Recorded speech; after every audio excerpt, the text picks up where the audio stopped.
Interviewing another artist for Oxford Artweeks for Bicester. We have a virtual exhibition starting on the 1st of May to the 16th, and then we've got a physical exhibition which is really exciting because of lockdown, starting on the 17th of May to the 24th of May, and that will be held at Bicester Hotel and Spa in Chesterton. And one of them is the lovely Karen Joy, who I'm with this afternoon. Karen, welcome. You've got a raft of beautiful paintings, so let me ask you, when did you start? How did you start? Well, I actually started very originally. I did picture restoration originally, and that sort of brought me onto the art. Okay. Really, I wasn't sort of really arty. This is way back. Mm-hmm. Then I thought, oh, I want to go to art college. Went to art college, got in, to my amazement, and basically did printmaking. Oh, right. And then I kind of came out, got married, as you do, and didn't really. And then as the children grew up, I thought, actually, I do want to. Mm. And so about 17 years ago, I started with the watercolour classes that quite a lot of ladies of a certain age do. Oh, I don't know what you mean.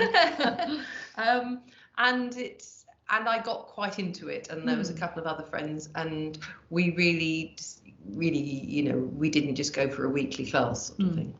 And then I discovered acrylic. I went to an acrylic workshop, and with Susan Gray, who was phenomenal, and I just knew that was what my medium. That's excellent. Absolutely. It's interesting, acrylics, because they dry very quickly, and I mean, I used them initially, but now I'm in oils. But so, explain to me a bit more why you find them so amazing. I like them because they dry quickly. Right, okay. I love to work very spontaneously. Right. I love to attack, literally, the work. And the way I work, they don't always dry, but so that bit, you can get onto them quite quickly. You can, I mean, a lot of people often think my work is oil. Yes, I must admit, having seen your work before when we've exhibited together, I thought they were in actual fact. So it's interesting, isn't it? Yes. But I haven't got the patience for oil. If I have to, I'm a bit better now, but you know, if I start a painting and I have to put it away, I kind of come back to it a different person. Yes. And I kind of find, I find, you know, then it becomes something else, which is fine, which is more what my work is doing anyway now.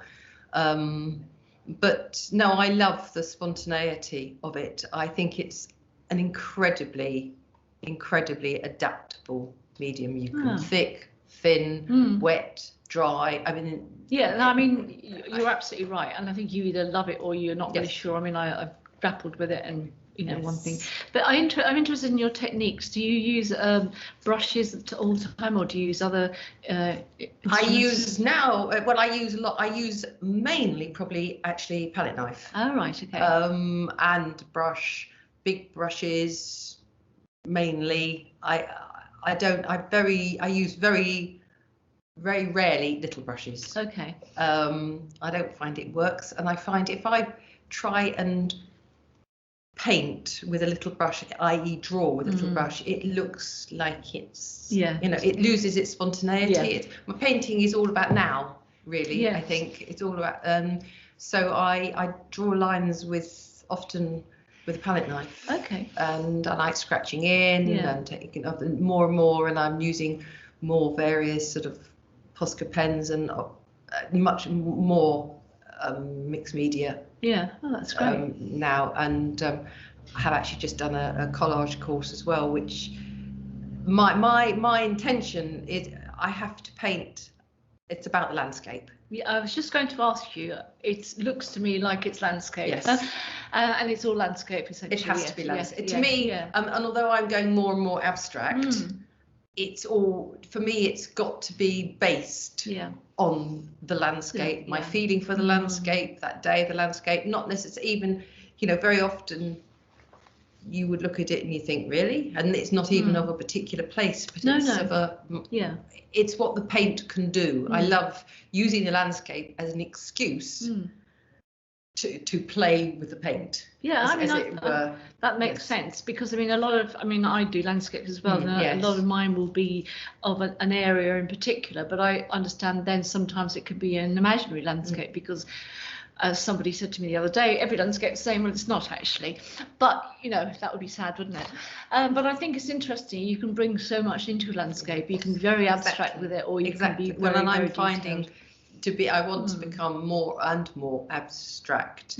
I suppose because I've done for sort of several years now, I've done the paintings. I've sort of got a little bit known for my skies. Yes, yes. And it sounds an awful thing to say, but I can do them now. And for me, I don't want to, you know, it's about, I'm through lockdown. I've done actually a couple of online courses, which I wouldn't have done. And I have learned a lot. It's put me in quite a muddle in many ways, you know, but it's been very interesting, as I say, and I've just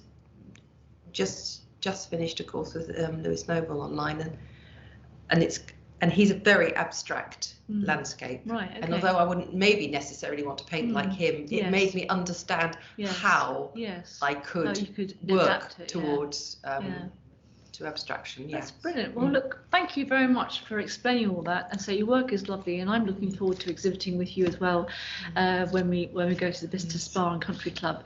I think it's going to be a great opportunity because it's the first time since we've all been out, essentially. So, you know, let's fingers crossed. So, Karen, thank you so much. It's been a pleasure to chat to you. Thank you. Very welcome.